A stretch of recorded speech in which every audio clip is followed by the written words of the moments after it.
Good morning students. आज 4 अक्टूबर और मैं जीएस प्लेट के प्लेटफॉर्म पर आज के करंट सेक्शन के साथ आपके साथ हूं। तो स्टार्ट करते हैं। आज का पहला क्वेश्चन है कि वेदांतु का ब्रांड एम्बेसडर कौन बना है। और वेदांतु के रिसेंटली ब्रांड एम्बेसडर बनाए गए हैं आमिर खान। तो इसका आंसर हुआ हमारा डी ऑप्शन, आमिर खान। वेदांतु क्या है, सभी को पता होगा कि वेदांतु एक ऑनलाइन टीचिंग प्लेटफॉर्म है, यानी कि जहां पर हम ऑनलाइन शिक्षा लेते हैं, टीचर्स पढ़ाते हैं। और इसकी स्थापना 2011 में हुई थी और इसका हेड क्वार्टर जो है वो है बेंगलोर में। तो वेदांतु के नए ब्रांड एम्बेसडर बने हैं आमिर खान। अगला क्वेश्चन, कोविड क्रूसेडर अवार्ड किसे दिया गया है। तो देश का पहला कोविड क्रूसेडर जो अवार्ड है वो हमारा इकबाल सिंह चहल को दिया गया है। इकबाल सिंह चहल जो है वो आईएएस अफसर हैं, ठीक समझना चीज को।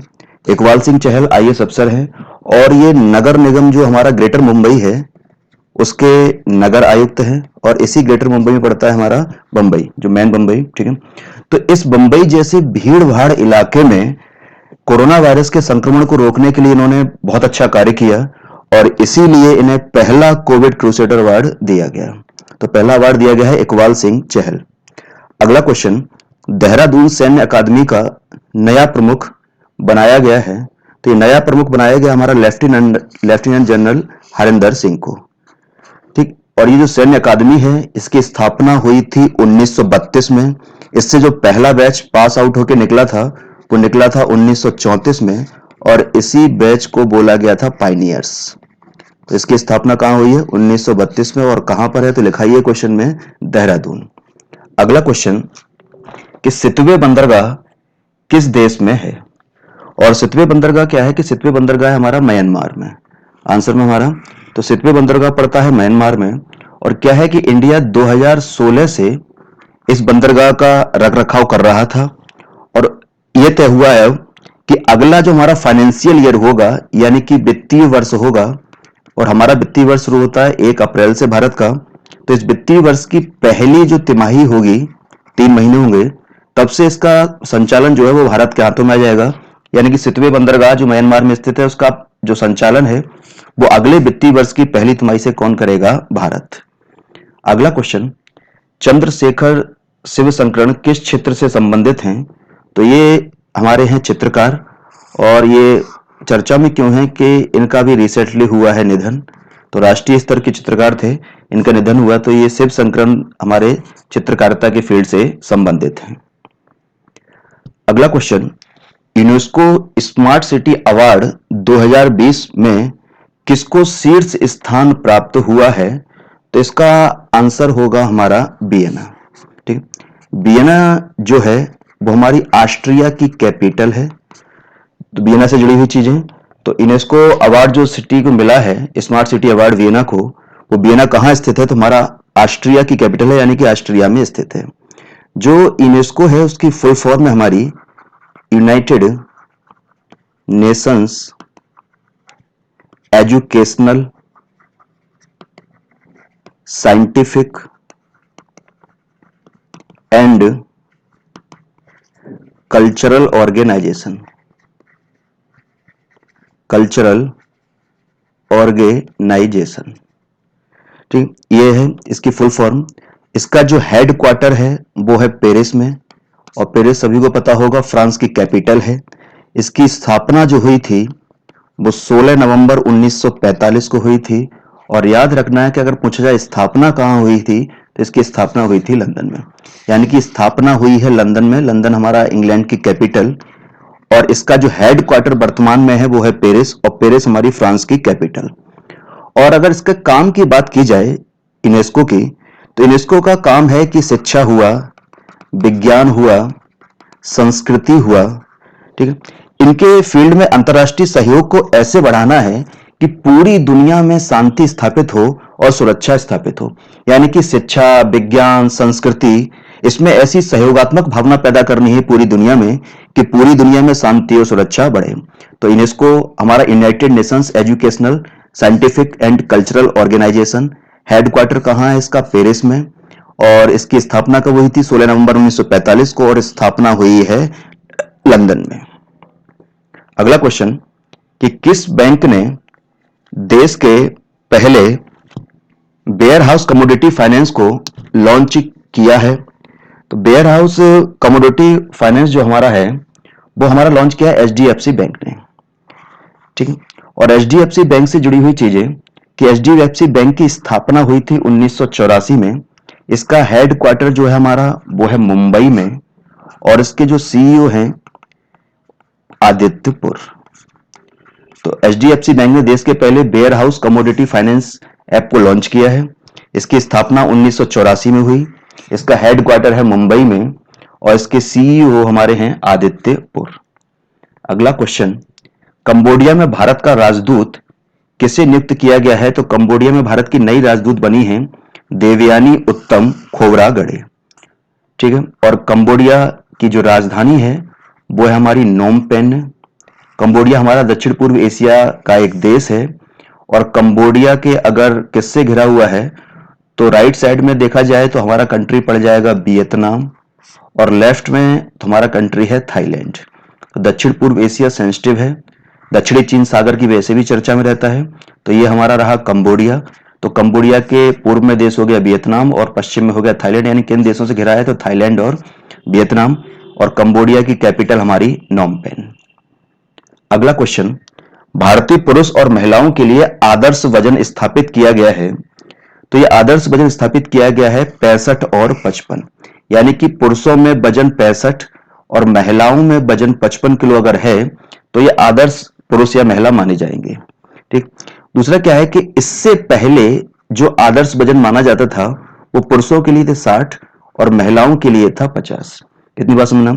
दूसरा यहां से जुड़ी हुई चीज है कि वजन ना देके अगर आदर्श लंबाई की बात की जाए पुरुष और महिला के लिए तो वर्तमान में पुरुषों के लिए आदर्श लंबाई मानी गई है 5'8", यानी कि 5 फुट 8 इंच, और महिलाओं के लिए मानी गई है 5'3", यानी कि 5 फुट 3 इंच। समझना चीज को, यानी कि किसी पुरुष की लंबाई 5'8" है और महिला की लंबाई 5'3" है तो ये मानी जाएगी आदर्श। और इसमें भी बढ़ोतरी हुई है, जैसे इससे पहले आदर्श लंबाई पुरुषों की मानी जाती थी 5 फुट 6 इंच और महिलाओं की मानी जाती थी 5 फुट। तो समझना 5 फुट 6 से पुरुषों की लंबाई बढ़कर आदर्श हो गई 5'8" और महिलाओं के लिए 5 से बढ़कर हो गई 5'3". वैसे ही वजन पुरुषों के लिए बढ़कर हो गया 60 से 65 और महिलाओं के लिए बढ़कर हो गया 50 से 55। दूसरा चीज है कि ये चीज डिसाइड कौन करता है, आखिर ये क्या आदर्श वजन है, क्या आदर्श लंबाई है। तो ये डिसाइड करने का अधिकार है हमारा इंस्टीट्यूट है और इंस्टीट्यूट का नाम है national institute of nutrition. National institute of nutrition समझ रहा होगा। ये इसका जो स्थित है हमारा हैदराबाद में स्थित है और इंडिया के ये पुराने इंस्टीट्यूशंस में से एक है, यानी कि ओल्डेस्ट इंस्टीट्यूशन में से एक है, बहुत पुराने। और इसका मेन काम यह है कि कैसे पब्लिक हेल्थ और कैसे न्यूट्रिशन के लिए ऐसी रिसर्च की जाए जिससे कि लोगों की सेहत में सुधार हो, ठीक। तो पूछा जाता है कि ये स्थापित कौन करता है आदर्श वजन या आदर्श लंबाई भारत में, तो नेशनल इंस्टीट्यूट ऑफ न्यूट्रिशन। और इसके अगर फाउंडर पूछे जाएं कि बहुत पुराना है तो फाउंडर इसके हमारे रॉबर्ट मैककैरिसन,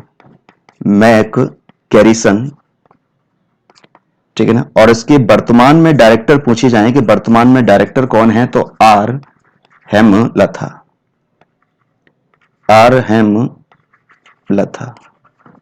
ठीक है ना, ये वर्तमान में इसके हैं डायरेक्टर। अगले क्वेश्चन पे आते हैं, एसबीआई का नया सीएफओ चीफ फाइनेंशियल ऑफिसर किसे नियुक्त किया गया है, ठीक है ना। तो सीएफओ की फुल फॉर्म समझ में आ रही होगी, चीफ फाइनेंशियल ऑफिसर किसे नियुक्त किया गया है तो ये नियुक्त किया गया है हमारा चरणजीत सुरेंद्र सिंह को। दूसरी चीज एसबीआई से जुड़ी हुई चीजें कि एसबीआई इंडिया की लार्जेस्ट पब्लिक बैंक है, हमारी सबसे बड़ी पब्लिक बैंक है। इसकी स्थापना हुई थी 1 जुलाई 1955 को। ये लंबी कहानी इसके पीछे। इंपीरियल बैंक्स ऑफ इंडिया को मर्ज किया गया था जो हमारे कलकत्ता, बंबई और मद्रास में थे और उनसे हमारा एसबीआई का हुआ था गठन। तो 1 जुलाई 1955 को इसका गठन हुआ है। इसका जो हेड क्वार्टर है वो है हमारा बॉम्बे में एसबीआई का, और इसके जो चेयरपर्सन है हमारे वो हैं रजनीश कुमार, चेयरपर्सन रजनीश कुमार। अगला क्वेश्चन, भारतीय नौसेना और किस देश की नौसेना के बीच द्विपक्षीय नौसैनिक अभ्यास बोंगो सागर का दूसरा चरण शुरू हुआ है तो ये शुरू हुआ है हमारा बांग्लादेश के साथ, ठीक है ना। तो भारत की नौसेना और बांग्लादेश की नौसेना के बीच जो सैन्य अभ्यास होता है, नौसैन्य अभ्यास, उसको क्या नाम दिया गया है? तो उसको नाम दिया गया है बोंगो सागर। इस प्रकार से भी क्वेश्चन पूछ सकते हैं। और ये हो कहां रहा है? ये हमारा बंगाल की खाड़ी के उत्तरी भाग में चल रहा है, ठीक है ना। तो यह नॉर्मली याद रखना है, बंगाल की खाड़ी। अगला क्वेश्चन, किस राज्य ने आत्म भारत स्वयंभू कार्यक्रम प्रारंभ किया है? तो इसका आंसर है हमारा गोवा, ठीक है ना। क्या है कि रिसेंटली प्रधानमंत्री ने आत्मनिर्भरता की बात की, तो आत्मनिर्भर बनाने के लिए जो बढ़ती आर्थिक गतिविधियां हैं उन पर ध्यान केंद्रित करते हुए इस कार्यक्रम के द्वारा गोवा में यह सुनिश्चित करना है कि राज्य का प्रत्येक गांव अपने गांव के भीतर ही जो संसाधन है, ठीक है ना, यानी बाहर से मंगाने ना पड़े, उन संसाधनों का उपयोग करके आत्मनिर्भरता को प्राप्त करे। ये इस योजना का उद्देश्य है। सिंपल लाइन में कि आपके पास जो भी संसाधन है उन्हीं संसाधनों का इस प्रकार यूज करना है, स्किल का यूज करके, कि आप आत्मनिर्भर बन जाएं। तो ये कार्यक्रम शुरू किया गया है हमारा गोवा में। नेक्स्ट क्वेश्चन, किस राज्य ने पथश्री अभियान को प्रारंभ किया है? तो इसका हमारा आंसर है पश्चिम बंगाल। ममता बनर्जी ने रिसेंटली इस प्रोग्राम को तैयार किया, पथश्री अभियान। और पथश्री अभियान के द्वारा होना क्या है? इसके द्वारा होनी है सड़कों की मरम्मत। और सड़कों की मरम्मत की तय किया गया है कि तकरीबन 7,000 सड़कों की मरम्मत होगी। और जिस सड़कों की जो मरम्मत होगी उसकी कुल लंबाई बताई जा रही है 12,000, यानी कि 12,000 किलोमीटर लंबाई की 7,000 सड़कों की मरम्मत होगी। और ये कार्यक्रम मिशन मोड पर ममता बनर्जी चला रही हैं, क्योंकि बंगाल में चुनाव भी होने वाले हैं। अगला क्वेश्चन, विश्व पशु दिवस मनाया जाता है 4 अक्टूबर। तो विश्व पशु दिवस मनाया जाएगा 4 अक्टूबर। और ये जो समर्पित है, अगर पूछा जाता है कि किसकी याद में, किसके लिए, तो हमारे संत हुए हैं सेंट फ्रांसिस, इनकी स्मृति या याद में इसको मनाया जाता है। ये इन्होंने अपने जीवन काल में पशुओं के कल्याण के लिए बहुत ज्यादा काम किया, इसलिए इन्हीं की स्मृति में मनाया जाता है हमारा विश्व पशु दिवस। अगला, किस बैंक ने ग्राम संपर्क अभियान प्रारंभ किया है? यह अभियान प्रारंभ किया है हमारे पीएनबी बैंक ने। इसके द्वारा क्या होगा? इसके द्वारा दो कार्य होने हैं। एक कार्य होना है वित्तीय समावेशन, इंग्लिश में फाइनेंशियल इंक्लूजन, मैं शब्द लिख देता हूं, फाइनेंशियल इंक्लूजन। और दूसरा जो इसके द्वारा करना है वो है साक्षरता पहल। दोनों शब्दों का मतलब क्या है कि फाइनेंस इंक्लूजन का मतलब शामिल करना, यानी कि सिंपल सी बात है कि जो लोग वित्तीय सुविधाओं से दूर हैं उनको वित्तीय सुविधाओं में करना है शामिल। यानी कि जिन लोगों के अकाउंट नहीं है, जिन लोगों को लोन वगैरह नहीं मिल पा रहा है, जिन लोगों का इंश्योरेंस वगैरह नहीं है, उन सभी लोगों की पहुंच वित्तीय सेवाओं तक कराने को बोला जाता है वित्तीय समावेशन। और वित्तीय मामलों से परिचित होना क्या रहा है? साक्षरता पहल। तो इसके अभियान के दो कार्य हैं, वित्तीय समावेशन और साक्षरता पहल। इस अभियान को शुरू किया गया 2 अक्टूबर, गांधी जी की 151वीं जयंती पर। और ये चलेगा हमारा 31 दिसंबर 2020 तक। तो 2 अक्टूबर को शुरू हुआ, 2 अक्टूबर 2020 को 31 दिसंबर को होगा समाप्त। अगला, पीएनबी से जुड़ी हुई चीजें, कि पीएनबी की स्थापना हुई है 1894 में। इसका हेडक्वार्टर है दिल्ली में। और इसके जो वर्तमान में सीईओ हैं वो है मल्लिकार्जुन राव। अगले क्वेश्चन पर आते हैं कि इंडियन बैंक ने किस राज्य में मछुआरों के लिए किसान क्रेडिट कार्ड लोन योजना को प्रारंभ किया है? तो यह किया है तमिलनाडु राज्य के मछुआरों के लिए। इस ऋण योजना के तहत क्या है कि 2 लाख तक का लोन मछुआरों को मिल जाएगा और बहुत कम ब्याज दर पर, तकरीबन 7% की ब्याज दर पर। तो किसान क्रेडिट कार्ड जो योजना शुरू की है मछुआरों के लिए, वो तमिलनाडु में शुरू की है। और किस बैंक ने शुरू की है? इंडियन बैंक ने। और इंडियन बैंक से जुड़ी हुई चीजें, कि इंडियन बैंक की स्थापना हुई है 1907 में। इसका जो हेडक्वार्टर है वो है चेन्नई में। और इसके जो सीईओ हैं वो है हमारे पद्माजा चुंदुरु। तो ये हमारा आज का करेक्ट सेक्शन पूरा हुआ। अगले सेक्शन के साथ फिर मिलते हैं, तब तक के लिए नमस्कार।